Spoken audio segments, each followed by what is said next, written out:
Azale, we're going to build poor old Poland, a great empire. I love Poland. Poland is great. Yes, you heard that. Poland is a great nation. Well, they're mad at Germany and mad at Russia. What do they do first? They go into the Baltics, but they don't just go against one. No, Poland's too great to just do one. Yes, Finland, I think you're great too.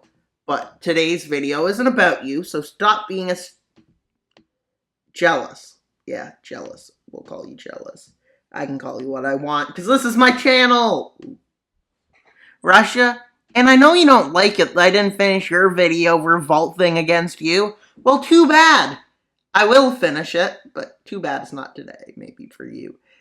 With them moving in and taking Vilnius, and they take this. Okay, maybe Poland's reforming its empire. With Poland moving in and moving north into Latvia, as they quickly take Riga and they quickly move up and take Tallinn and these two islands, at this point, the Baltics have fallen. Poland goes in the full annexation route, because why not? They're radical. Make Poland radical again. Should we make Hungary great too in this video? Because Hungary and Poland are great together. With Poland now invading the Czech Republic. Why the Czech Republic? Because who cares about them? Maybe if they didn't get the Velvet divorce, they would be so much stronger. But that's why we don't like the Soviet Union. They oppressed Eastern Europe, and this channel loves Eastern Europe, I guess. Well, I like most countries, maybe. I don't like a few, like North Korea, North Korea, North Korea, North Korea, Afghanistan, Afghanistan, Afghanistan, Afghanistan. Yeah, that's a few nations. No, it's just two. It would be funny if it was. But now the U.S., well, one time there was two United Kingdoms. And I keep getting lost in that. In America, I know you want to be the center of everything. You believe the world revolves around you. But really, it probably revolves around, like here. Yeah, it revolves around Turkey. Great job, Turkey. Now let's go back to what the video was about. Making Poland great! Again. Okay. Yeah, appeal to the Poles. Poland is a great country. I don't want them coming against me when they become a radical dictator taking over the world. Although I'll never be famous. Or maybe I will. Let's make Wild Mapper famous by 2030. Yeah, that's not happening. Unless you somehow manage to get everyone you know to subscribe and watch my videos. And well, yeah, you might not be able to.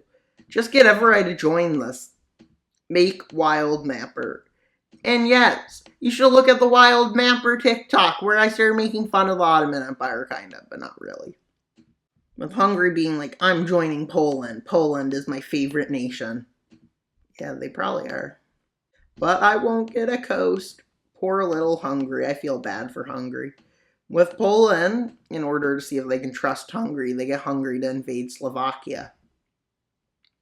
If they fail, they won't get an alliance. So they go in, they quickly take over it, and Slovakia is quickly pacified. Yes, probably not good things being done.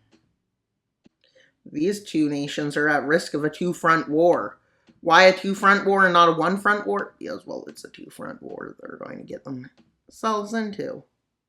And, well, they quickly invade Ukraine. Well, they really fast do it, and they move right in. They cross the front lines. They head towards Lviv. Quickly, they manage to take the city of Lviv. And then they move in and take over eastern Ukraine. As they move towards Kiev.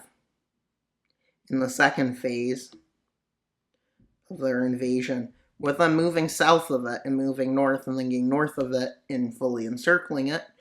And then they move in their southern operation. You might say, why wouldn't they finish the north first? Well, yeah. They move in and they take Odessa area over. And then they move in and take Mykolaiv. And then they move in and take Kherson. And then they cross the Dnipro River. with Ukraine surrendering. Let's see how the peace treaty goes. And well, it goes really good for Poland. With Poland moving the border along the Dnieper River, for a bit, and then going off it. With them deciding not to do anything with this land for now, and trick the Russians into being their ally by giving Russia it. In return, they gotta take over Belarus. Yeah, I don't think Russia knows they're being played right now. They probably do. I can't imagine Russia getting played in real life. But let's be honest, in this video, definitely could happen. Definitely. And look at their borders. Yes, this is an eyesore. At best, at worst, blindness. With them trying to avoid a two-front war with Russia is what they're doing. And let's be honest about that. With them moving into Moldova, at the same time they move into Belarus. With Romania too scared to do anything because of the great rise of Poland. And quickly, Moldova collapses. With them using it to make a nicer border, and then they move into, not Berlin, into Belarus. And as they move in, they quickly head towards Minsk. As they take Minsk over, the country collapses. With Russia, with Poland giving Russia a section to keep this alliance. I should have had Russia join themselves. And Russia is now believing they're allies. But then they sign an alliance with Germany, because Germany wants their defense, and promises them all of Ukraine, all of Belarus, all of the Baltics, half of parts of Poland. So they agree to this alliance, as Poland and Hungary go to war with another nation. Yes, Austria. The home of everybody's favorite artist. No, I'm kidding. Imagine going from that to this. With them offering Germany Tyrol, and Germany takes it.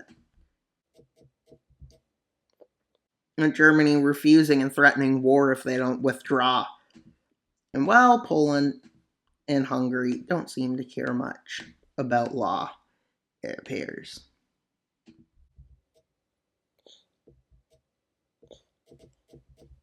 With Austria becoming a puppet of Poland. And Hungary gets a little bit more land. They're not necessarily. They're soon going to try to get their own land. But not in today's video because we're focused on Poland. With Germany seeing this puppet being formed and starting to panic. Because that means they have an easy front. With them and Russia deciding it's time for Operation End the Poles. Yes, evil. Evil. Evil. Evil. Evil Russia. Right where you left me. With them both. With Germany taking advantage of Austria being a weak puppet. And they take advantage of this opportunity they get first to quickly liberate it. By liberate, I mean bring into this country. Yeah, not really liberate. Let's look at the Poland front. And while they quickly move into the Czech lands, they also move into Poland directly, threatening Warsaw, with the Russians during a frontier and here in the Baltics against Belarus, with Poland thinking this is the end. This is the end. Well, they're not in good shape as the Baltics fall and the front against Ukraine begins, which is in Poland. How will Poland pull this off? If I'm deciding to focus on the German front since it's a bigger threat at this point, and they're weaker, and I'm fully liberating this. And then they move in to bring back their puppet in Austria.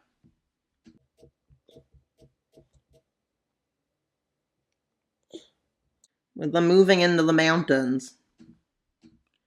And while at the German front, they cross the border to quickly move into Berlin to see if they can collapse the German army, with them capturing Berlin and then Liège and Dresden as they move into the north, capturing more land. In the south, they move in to take Munich and Nuremberg, with them quickly achieving both cities.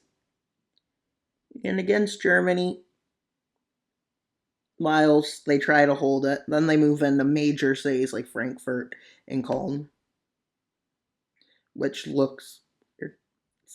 And then up to Oldenburg and Hamburg, and in northern Germany, with the collapse being inevitable. But while this was happening, the Russians got dangerously close to Warsaw, with Warsaw being about here, with them believing they're going to win. With Poland deciding to sign a separate peace with Germany first, so they don't need to focus on occupying the full thing. Germany's troops against the Soviets. Yes, the Russians, I mean. With the Polish front moving again, but this time in favor of Poland, with Poland launching a counter-offensive in Polish direct territory, with them deeming it's essential to liberate the Baltics now. Why? Because then they can take Kaliningrad and take Russian land, bringing a big victory. With them being here, but the Russians facing their biggest problem yet in this war that they started. They get pushed out of Kaliningrad,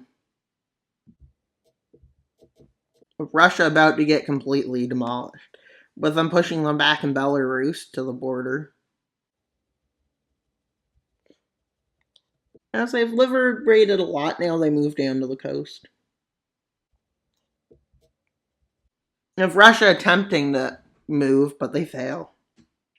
And with Poland and Germany now fighting together, it goes well. I can say that. And then, well, the Polish Empire uses the areas that they only across the Dnipro River right here to get down. And well, yeah, as they move into Crimea and quickly take over these Russian lands. And then they move in the Belarusian areas to kick Russia out of what they gave them there. And then from the Baltics they push. They start encircling St. Petersburg from the south, with the Battle of St. Petersburg breaking out, and at the same time they move in to take over Rostov. And then they use this to move into the, well, not quite Baltic, the Caucasian mountains. And at this point, St. Petersburg falls, and with large-scale partisan activity, of them moving in and taking over Volgorod. And then the Southern Caucasus becomes disconnected, and anything that tries to bring anything from here to here, the Polish shoot down. With to secure their gains here, they push up to the Finnish border, even though technically this is a big lake. Now to move into Moscow, with the Battle of Moscow breaking out. And in this, it is a German victory. With Russia still Polish victory, and Russia still fighting for a bit, and this ends up the final. This is where the front stops, and they decide to meet for peace. Let's see how the peace treaty goes. Large swath of land from Russia. Yes. They even managed to get access to the Caspian Sea. And they basically built it in Moscow, unless I went too far, and then I messed with the borders. And they annexed St. Petersburg. They'll probably end up returning it because it's a majority Russian. Anyways. But there's a demilitarized zone in the Caucasus and towards into Moscow. Completely demilitarized. The green zone isn't allowed to have more than 100 1,000 troops. And the blue zone can have whatever it wants. It's basically anarchy, basically. And well, Poland has formed an empire. Will they form a puppet or will they return it? Who knows? And well, that's all for today's video. Please like, subscribe, and comment. Wild Mapper out, but not until you subscribe. Bye, guys!